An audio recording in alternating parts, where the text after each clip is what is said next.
Hey everybody, and welcome back to my channel. My name is Ezra Alexander, and I am gonna continue on with reading Everything You Need to Know But Have Never Been Told by David Icke today. If you haven't done so already, I highly suggest listening/watching this series in order as you would read any other book. You know, you wouldn't skip around to chapter 6 and then go back to chapter 2 when you read a book. So, please go back. The introduction is pretty important. It kind of discusses the author and how he came to be where he is today and whatnot. And it is pretty interesting. There's some good stuff in there too. So, check that out for sure. But if you must skip ahead, at least start with chapter 1, part 1, and go from there. Without further ado, let's just get into it.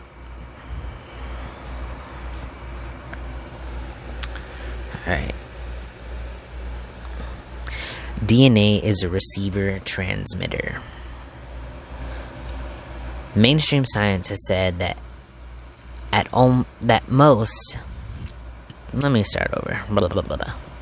Mainstream science has said that at most only 5% of DNA is active at a physical level, and the other 95% has been dismissed as junk DNA because it appeared to have no function. We don't understand what it does, and so it can't be doing anything. This is almost entirety of DNA. This almost entirety of DNA operates in and interacts with the unseen.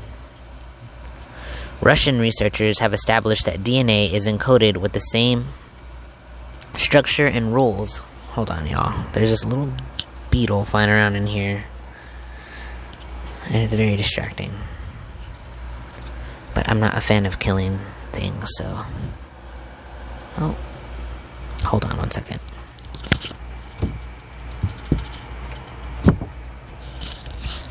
Alright.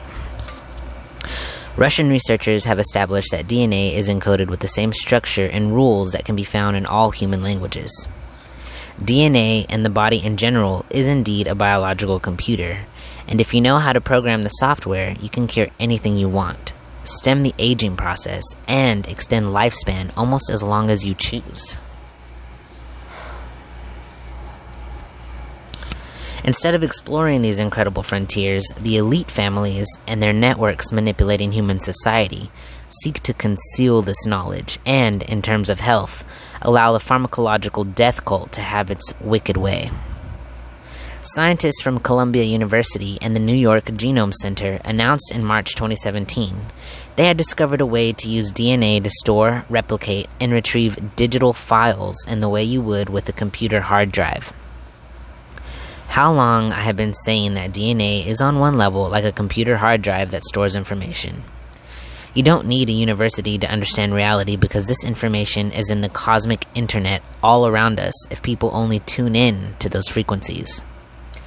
The often barely one-dimensional, physical-obsessed scientific mind is so welded to five-sense reality that it becomes desensitized and disconnected from the library of insight in the information sea in which we all swim. Crystals are used in receiver transmission technology, and the human body is crystalline for the same reason. We have trillions of cells, and the membrane of every one is a liquid crystal. The crystalline pineal gland in the brain is part of the so-called third eye, which can connect us to frequencies in other realities. We are receivers, transmitters, decoders, and processors of information interacting with the cosmic internet. One way DNA communicates is through what science calls biophotons in the visible and ultraviolet spectrum, which are emitted by biological systems. Nikola Tesla said the brain is only a receiver, and that is clearly so. Consciousness does not come from the brain, but through the brain, which is a processor of information both from the five senses and consciousness beyond this reality. It is our choice what level of awareness we allow our brain to process into conscious perception. Figure 41. the phantom self versus the infinite self. What scale of information do we allow our brains to process? Openness of mind will decide. For this reason, we have people with very different awareness interacting with each other in human society, with the most aware facing the ridicule and disdain of the unaware. Figure 42. The same physical reality, but different points of observation. The great inversion means that those who tap into expanded awareness are called mad by those who don't. True that. Did I mention the inversion? Writer Jonathan Swift said, "When a true genius appears, you can know him by this sign, that all the dunces are in a confederacy against him." He might have said unaware rather than dunces, and the point is that people don't have to be unaware. They have allowed themselves to be. The brain is saying, "What do you want me to be?" It is now known that the brain has plasticity and changes according to information received, and this is why the almost constant electrical stimulation from smart technology is changing the way the brain processes information into the perceptions of the conscious mind. If people self-identify as phantom self or five-sense self, the brain will process information at that level. But when we open our minds to expanded awareness, the brain restructures or rewires to process that. You see it when you see it. A few scientists over the years have postulated that the physical world only exists when we look at it. They call this the observer effect. Support for this contention is now gathering in the science community, among those who have ditched the song sheet, that is. But I suggest they are missing the key word here, decoding. It is not so much the observer effect as the decoder effect. The connection between the two is that the act of observation, or focus, activates the decoding systems of the brain body.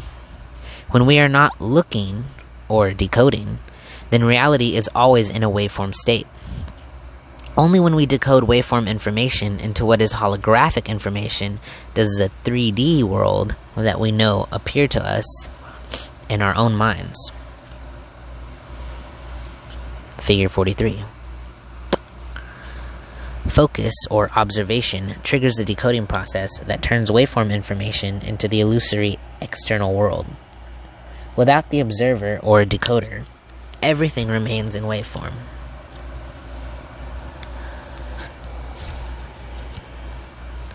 We are seeing more and more mainstream headlines like this one. Your entire life is an illusion. New test backs up theory that the world doesn't exist until we look at it. The article goes on to say that the famous theory in quantum mechanics, which argues that a particle's behavior changes based on what we see, had now been proved to be true on the scale of atoms in a new experiment by scientists at the Australian National University. At the quantum level, reality does not exist if you are not looking at it, said Associate Professor Andrew True-Scott. There is another aspect to this as well. Perceptions of the observer influence the way we decode reality from the information possibilities and probabilities encoded in the cosmic internet. Two different perceptions of reality will not decode exactly the same outcome in the same way. The process is encompassed in this quote from writer Joseph Michael S. I'm not going to butcher that name. Accidents happen. That's what everyone says. But in a quantum universe, there are no such things as accidents, only possibilities and probabilities folded into existence by perception. End quote. Yes, perception. Endless experiments have shown how people add things to their visual reality that are not actually there, but they believe should be. An expression of the 40 from 11 million deal. My biggest book in terms of volume is called The Perception Deception because the entire control system of human society is based on the manipulation of perception. Those in the shadows that know how we interact with reality, but don't want us to know, are well aware that if they can program our perceptions, we will decode our experienced reality in a way that reflects those perceptions. This is the whole foundation of how the few control the many through the manipulation of perception. What we believe, we perceive, and what we perceive, we experience. This is not supposition, it is physics. George Berkeley, after whom Berkeley University is named, could see that material reality was an illusion, and he said, "The only things we perceive are our perceptions." This can be confirmed on the most basic level in that a person who sees the glass as half empty will not experience, or decode from quantum possibility and probability, the same outcome as one who sees the glass filled to the brim. A more extreme example is firewalking. When you walk barefoot on red-hot coals with the belief that you will get burned, then that is what will happen. But if you go into an altered state of consciousness, or altered sense of reality, you can do the same and not get burned, as firewalkers all over the world have shown. Figure 44. An illusion can't burn an illusion unless you believe that it can. An illusion cannot burn an illusion unless you believe it can, and so decode that reality from a perception of that reality. Associate Professor Andrew Truscott said that your entire life is an illusion experiment showed that the atoms did not travel from A to B, and it was only when they were measured at the end of the journey that their wave-like or particle-like behavior was brought into existence. Or it was decoded into existence by the impact and influence of focus and perception. The voice that I heard in the ayahuasca experience in Brazil said, "Why do you fly from point A to point B when you are point A and point B and everything in between?" I saw an article in Epoch Times headed, "Your mind can control matter, physicists," which said of another experiment, quote, "Atomic particles were shown to also be waves. Whether they manifested as waves or as particles depended on whether someone was looking. Observation influenced the physical reality of the particles. In more technical language, observation collapsed the wave function." End quote. Waves collapse into particles, or appear to, when observed because they are being decoded by that act of observation and focus in an interaction between mind and energetic information. Waves collapse, or are decoded into, an illusory physical world of particles and atoms, but these are only another expression of waves. Everything is waves. Figure 45. Collapsing the waves into holographic particle reality. The cosmic internet is a waveform energetic information construct that provides the information blueprint for what we call the world. But what we decode as detail and outcome depends on the perceptions and state of mind of the observer. Waveform reality is a series of quantum possibilities and probabilities, and it is consciousness, or perception, that dictates which of those probabilities and possibilities in the energetic fabric of the cosmic internet are waveform collapsed into experience reality. Control perception and you control everything. John Wheeler, a Nobel physicist, said, "No phenomenon is a real phenomenon until it is an observed phenomenon," or as I would say, a decoded phenomenon. The dream is the dreamer, and the dreamer is the dream, because the dream is a decoded extension or projection of the dreamer. All that we see or seem is just a dream within a dream, as Edgar Allan Poe said. If you want to control the dream, you must control the perceptions of the dreamer, and that's the global conspiracy to enslave humanity in a single sentence. How real and physical some dreams can be while we are asleep to the physical world. Dreams can be symbolic representations of mental and emotional states or connections to different wavelengths of reality, measured by the nature of different brain wave states, beta, delta, etc. The deepest of them, the sleep the Greeks called hypnos, are way beyond the perceived world of the physical. I have incredibly vivid dreams almost every night while in almost coma-like states, and they are as physically real on their wavelength as the world of five-sense mind. I have told many times one particular story that perfectly explains how we decode reality and the amazing depth of the illusion we are experiencing. Michael Talbot was a writer and researcher who produced an outstanding book in the 1990s called The Holographic Universe.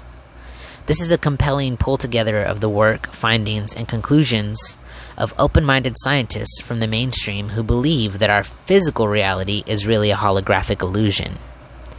Talbot tells the story in the book of when his father had a party for friends and invited along a stage hypnotist to entertain the guests.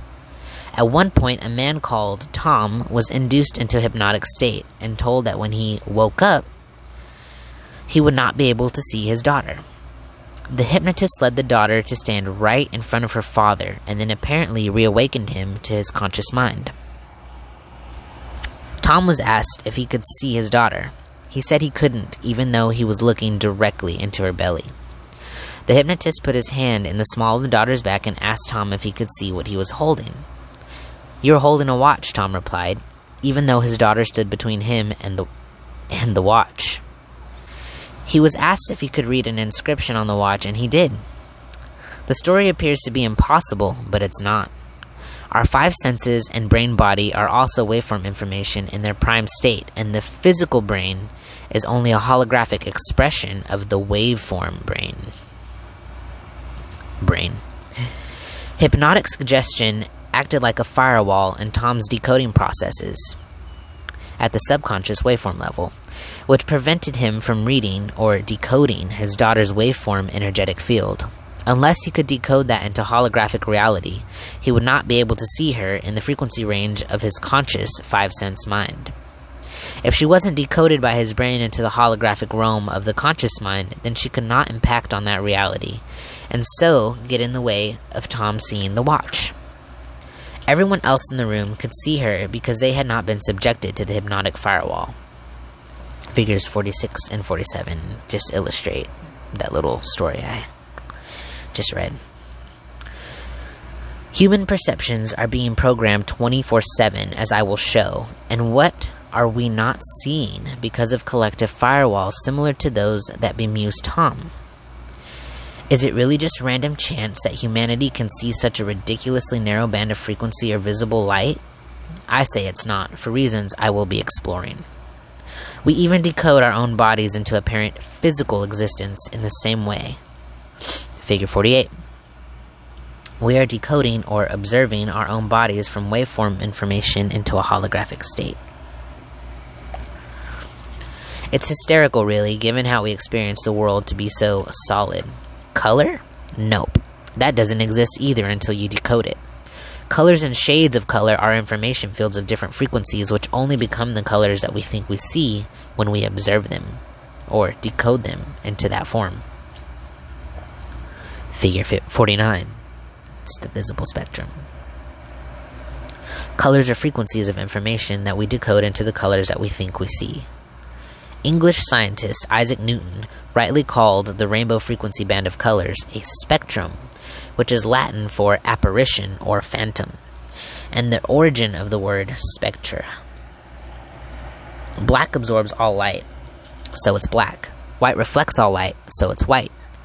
And different colors absorb some light frequencies and reflect others. What they reflect is what we see as their color when those reflected frequencies are decoded into electrical information by the sight senses and into holographic perception in the brain. What physical?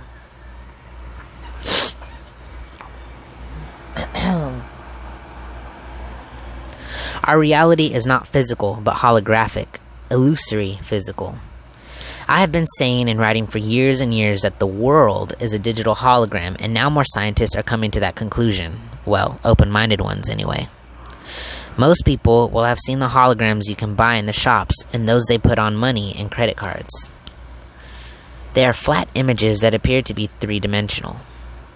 Holographics has now reached a stage of development in which 3D moving images of people can be projected from one place to another. Figure 50. It's like those concerts they have of like Michael Jackson and whatnot. And it's obviously not him, but it's a holographic projection. Yeah. That's a whole Project Bluebeam, but that's another story. We have seen television programs presented by holographic people after they have died, and duets between living singers and departed singers such as Elvis.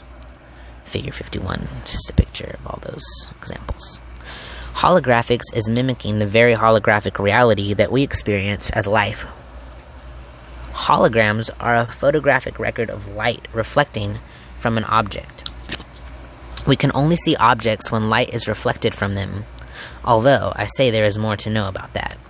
And so when you are in a pitch-black room, you can't see anything. Rich Terrell, director of the Center for Evolutionary Computation and Automated Design at NASA's Jet Propulsion Laboratory, said in late 2016 on the Richie Allen radio show on davidicke.com that the universe is a digital hologram and, as such, had to have been created by some form of intelligence. I have been saying this for so long, while being ridiculed by both the mainstream media and much of the alternative. We live in the equivalent of a computer simulation like the one portrayed in the Matrix movies, and I will be revealing at length the nature of both the simulation and the intelligence that created it. I use the term computer, but what controls the simulation is far beyond anything we would have perceived as a computer. Holograms that we buy or see in the various media are created by using a laser beam and mirrors. One half of the laser is deflected onto the object and then onto a photographic plate, while the other half bypasses the object to directly strike the same photographic plate. When the two beams collide, the subsequent pattern represents an image of the object in, wait for it, waveform. The pattern appears to be just a random series of lines that look a bit like a human fingerprint, and this is known as an interference pattern. The principle is the same as two stones dropped in a pond. Waves move out and collide to produce a wave pattern in the water that reflects the size and weight of the stones, where they had dropped, how quickly, and how far apart. When a laser or light of a single wavelength, or coherent light, is directed at the holographic waveform interference pattern, something apparently amazing happens as a 3D image of the object is projected. Illuminating the waveform pattern reconstructs the object's waveform state, and our eyes perceive this as the object itself, as the brain decodes waveform information into holographic reality, just as it does with real reality. Replace the laser or coherent light on the waveform print with human focus or observation, and you see the process through which we decode the 2D waveform cosmic internet into the holographic 3D world of experienced reality. The best holograms can look as solid as you and me, but that's all illusion, and you can wave your hand through them. This is the basic foundation of why our reality looks so physically real when it isn't. New Scientist, the UK mainstream science magazine, ran a front-page story in 2009 entitled, "You Are a Hologram Projected from the Edge of the Universe." And Scientific American magazine gave similar coverage to a story headed, "Are you a hologram? Quantum physics say the entire universe might be." See figure 56. That's just the magazines. Even mainstream science is now being forced to rethink reality. Another mainstream media report in 2017 carried the headline, "The universe could be a vast and complex hologram," scientists say. The report explained how researchers from the UK's University of Southampton, working with colleagues from Canada and Italy, had found substantial evidence that was part of a massive illusion akin to watching a 3D movie projected from a 2D screen. The team, which detailed the findings in the peer-reviewed scientific journal Physical Review Letters, said the research discovered irregularities in cosmic microwave background, otherwise known as the afterglow of the Big Bang, which didn't happen. Kostas Skenderis, a professor of mathematical scientists at Southampton, said it was similar to watching a 3D film in the cinema. The difference was that we are able to touch objects and the projection is experienced as real. We don't touch objects, but interact waveform to waveform, and the 3D cinema screen is our own decoding process. Where I differ from even holographic reality orthodoxy is that I say the holographic universe is not a construct that exists externally to us, but only internally when waveform information or the cosmic internet is decoded by body-mind into holographic form. The universe is not a hologram. The universe is waveform information. We decode that information into what we experience inside our minds, not outside, as holographic or physical reality. What we see on a computer screen comes from decoding processes inside the computer, not outside. A research team from universities across Japan has developed holograms that you can appear to touch. And technology like Microsoft's HoloLens uses headsets to combine normal reality with holographic inserts that includes real-size digital people. They are actually inserting technological holograms into a biological holographic reality. Professor Skenderis said that while we perceive the pictures as having height, width, and depth, they do in fact come from a flat screen. He said that holographic reality is a huge leap forward in the way we think about the structure and creation of the universe, and could finally combine Einstein's theory of gravity and quantum theory, something scientists had been working for decades to do. Researchers at Ibaraki University in Japan say they have found compelling evidence that the universe is a holographic projection. I have been making these points in my books and talks for 1.5 decades at the time of writing. You don't need a scientific mind to understand reality. You need an open one. I'm going to repeat that because it's important. You don't need a scientific mind to understand reality. You need an open one. I repeat that a scientific mind can be a block on understanding because of its worship of orthodoxy and obsession with examining only dots and so not seeing pictures. A unique characteristic of holograms is that every part of a hologram is a smaller version of the whole, and this explains so many apparent mysteries. If you cut a holographic print into pieces, each one of them will produce a smaller version of the whole picture, not just a part or fragment. Figure 57 illustrates this. Every part of a hologram is a smaller version of the whole. The smaller you go, the less clarity you will have, but it is still the entire image.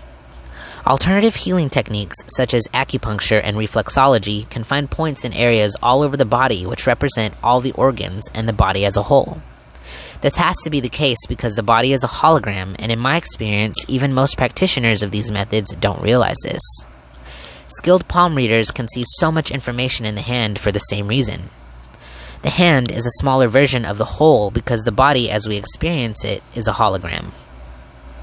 Mainstream scientists like Professor Richard Dawkins dismiss and ridicule alternative anything because they don't know what the body is, let alone how it works. Let me see what I'm doing on time. I'm doing alright. Digital holograms equals experienced reality. Everything is connected and a reflection of everything else. This is the consistent message of aware people throughout the ages. Leonardo da Vinci said, "Learn how to see. Realize that everything connects to everything else." Roman philosopher Cicero said, "Everything is alive. Everything is interconnected." This is certainly true of the waveform digital holographic connection. Decoding waveform reality into holographic physical illusion goes through many instantaneous stages: waveform, particle, atomic, electrical, digital, holographic.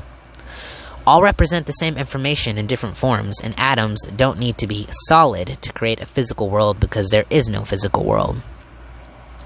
Atoms are only a phase in the decoding process that turns waveform information into holographic information in the same way that computers decode different encoded information states from disks, data sticks, or the internet into what we see on the screen. Holographic reality is digital holographic reality. Numbers are digital expressions of waveform information slash frequency states, and this is a level of reality that is decoded by the ancient art of numerology. Some people read waveform reality, mediums, psychics, and so on, while numerology reads digital reality. But they are reading different versions of the same reality and same information. I have had psychic and numerological readings with different people that were almost exactly the same for this reason. Computer-generated digital holograms have now been developed, which are no longer created with analog photographic media, but produced through computers, which calculate the object's interference pattern or waveform construct. A digital hologram is described here in a mainstream media report. Quote, "And they look real, so real that when Ford used a digital hologram to show off a car concept model, people stopped, afraid to walk into it. They thought the holographic car was really there." End quote.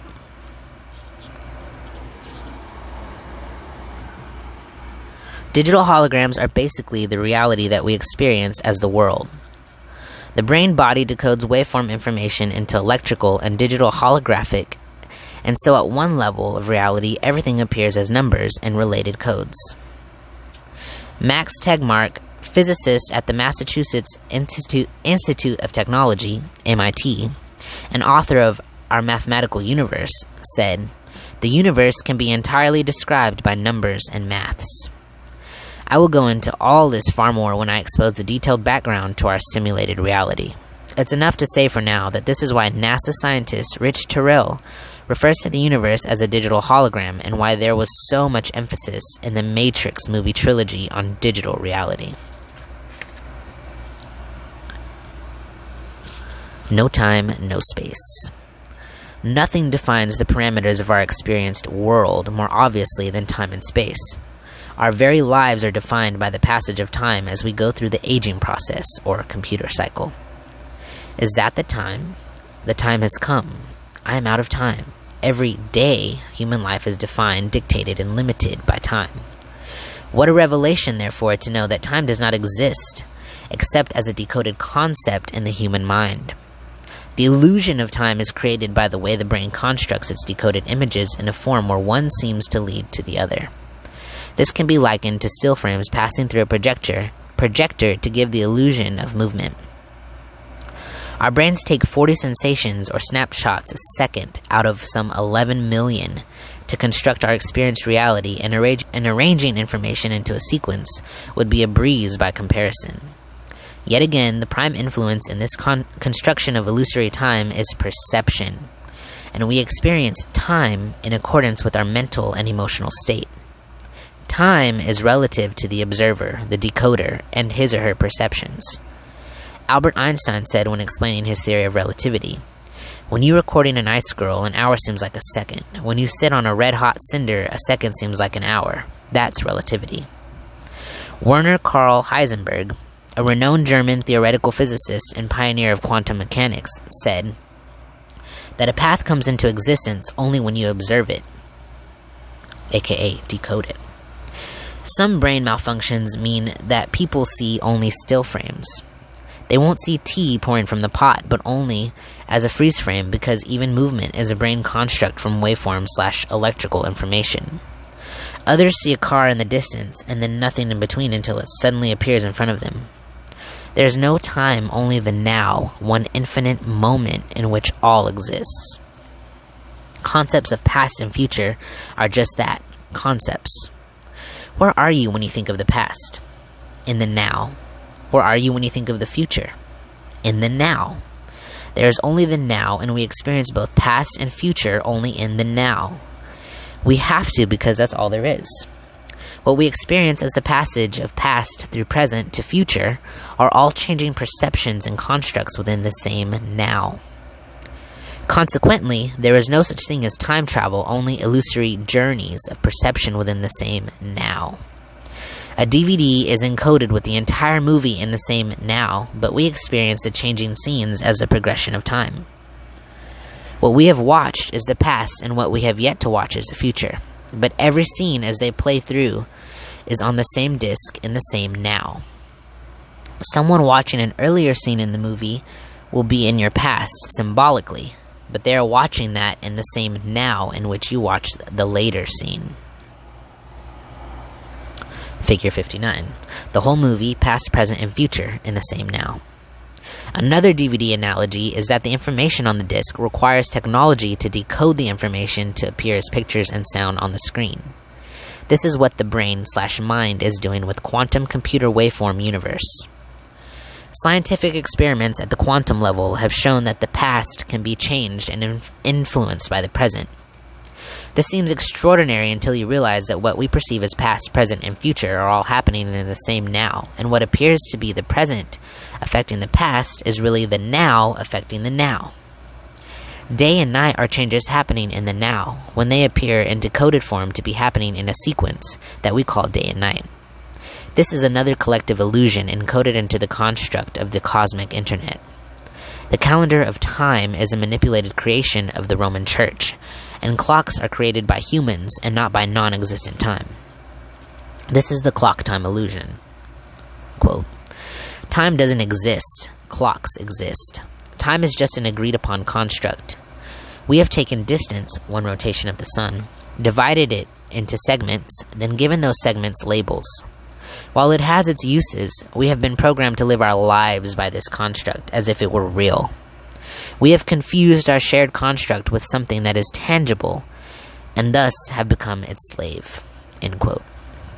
This is all planned, as we shall see. The craziness of manufactured time means that today and yesterday are divided by an invisible line that we call the International Date Line. Figure 60. An invisible line in the ocean takes you to yesterday or tomorrow. Parts of it are not even straight. Research at University College in London revealed that top sportsmen and women, including tennis players and baseball batters, transform their experience of speed, or time, when they are in a focused state waiting for a serve or a pitch. They process visual information quicker, and so time to them appears to pass slower than to those sitting in the stands. How did he hit that ball? How did she reach that serve? They do it by unconsciously slowing down time and changing the way they sequence reality. People say of great footballers that they seem to have more time than everyone else, and this is why. Onlookers perceive time passing in accordance with their own decoding process, but in the mind of the players, events are passing slower.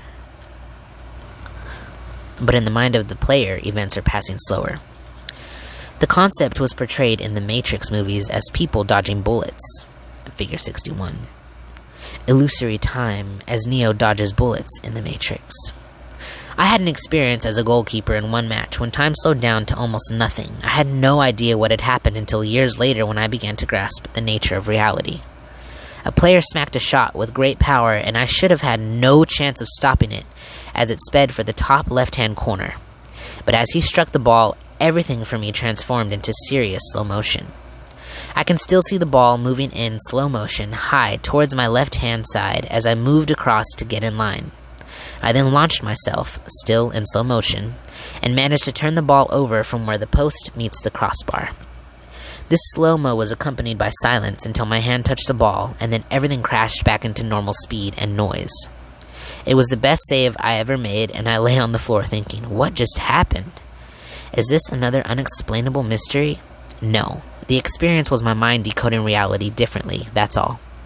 Sports people talk about their top performances happening when they are in the zone, and they describe this as a perceptual state in which everything is silent and often happening in slow motion. Here you have the zone explained. Focus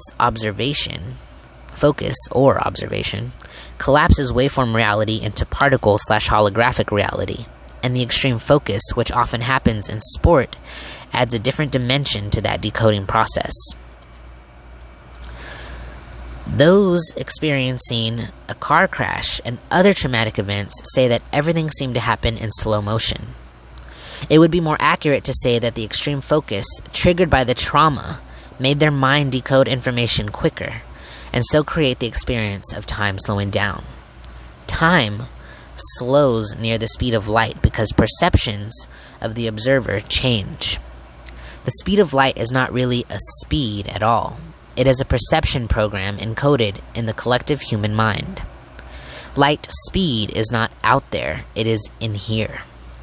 The mystery of how two so-called entangled particles, billions of miles apart, can react to each other instantly can also be explained. This is not the result of the speed of communication across distance, but the fact that the particles only exist in the observer's decoding processes. They are not billions of miles apart, but within a few cubic centimeters of the brain where visual reality is decoded. The particles are also decoded expressions of the same waveform field, which reacts as one unit and not as two distinct particles, no matter what illusory distance is perceived to exist between them. Now, here's something that will be very significant as we proceed. If you traveled at the speed of light, you would be everywhere in the universe in the same moment, or now. This is what near-death experiencers describe when their awareness withdraws from the perception lens of the body. The speed of light is really the inability of body-mind to decode reality faster than the speed of light. There is a locking mechanism in the decoding process designed to keep us in a perception prison for reasons that will soon become clear. In that single sentence is a colossal revelation about the human plight. There is no space in the same way that there is no time. Look at the night sky and all those stars and planets across the vastness of space in apparent distance. Once again, all that you see in the form that you see only exists in those few cubic centimeters at the back of the brain where visual reality is decoded and constructed. Figure 62. The great universal panorama only exists in the form that we see in a small area at the back of the brain. A computer game appears to have time as scenes change and also space in terms of depth and perspective, and yet all you're observing are computer codes on a disk or data stick being decoded into images on the screen. The ayahuasca voice said, "Why do you fly from point A to point B when you are point A and point B and everything in between?" Space, as with time, is part of the illusory construct that the mind uses to define holographic reality. In the act of manifesting apparent objects from the waveform field, the illusion of space is not a thing. Oh, excuse me, I skipped a line. In the act of manifesting apparent objects from the waveform field, the illusion of space naturally appears to be real. Remember that what we call space is not a thing, but is instead defined only by holographic images in our minds. In a room full of objects or images, we say there is not much space, while on the Great Plains of the American Midwest, where objects appear far apart, we talk of wide open spaces. Space as an entity in and of itself is an illusion of the holographic decoding process and is defined not by itself, but by the perceived distance between holographic forms. How can space and distance be real when changing conditions such as speed can change the apparent distance and thus space? Alcohol and drugs can change spatial awareness because of their effect on the perceptual decoding process. As the near-death experiencer said of out-of-body reality, quote, "There is no time, there is no sequence of events, no such thing as limitation of distance, of period, of place. I could be anywhere I wanted to be simultaneously." End quote. The scalar connection. There is an overall field that encompasses the entirety of our reality and operates beyond what we perceive as time and space and the speed of light. I will call it the scalar field. The term scalar is highly controversial among scientists and those who challenge their orthodoxy, and I have read several different explanations and definitions. I am using the name scalar in the context of this book to describe a field from which the realms of waveform and holographic reality ultimately manifest. What I am calling the quantum field of possibility and probability is an expression ultimately of the scalar field, which in my definition interpenetrates everything. It is similar in theme, though not detail, with the mainstream scientific concept of dark matter/energy, or unseen matter/energy, that is claimed to comprise the great majority of the universe. You will see references to scalar waves, but they are really a scalar field because of the nature of scalar energy.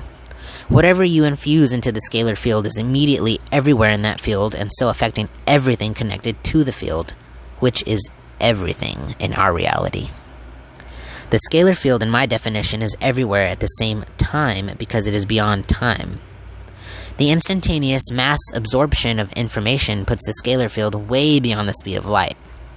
I have seen scalar energy described as something that is just a quantity without direction or coordinates. But you do not require direction or coordinates when you are everywhere. Nikola Tesla, who gave us the fundamentals of modern electrical supply systems, was well aware of the scalar phenomenon, and I will come back to this. I think I'm going to stop here. It's a good stopping point before this video gets any longer. So, If you enjoyed this video, please give it a thumbs up, and be sure to subscribe and hit the bell for more, because I upload randomly as I please. So, thank you very much for tuning in, and I hope you have a wonderful now moment. I'll catch you on the flip. Bye.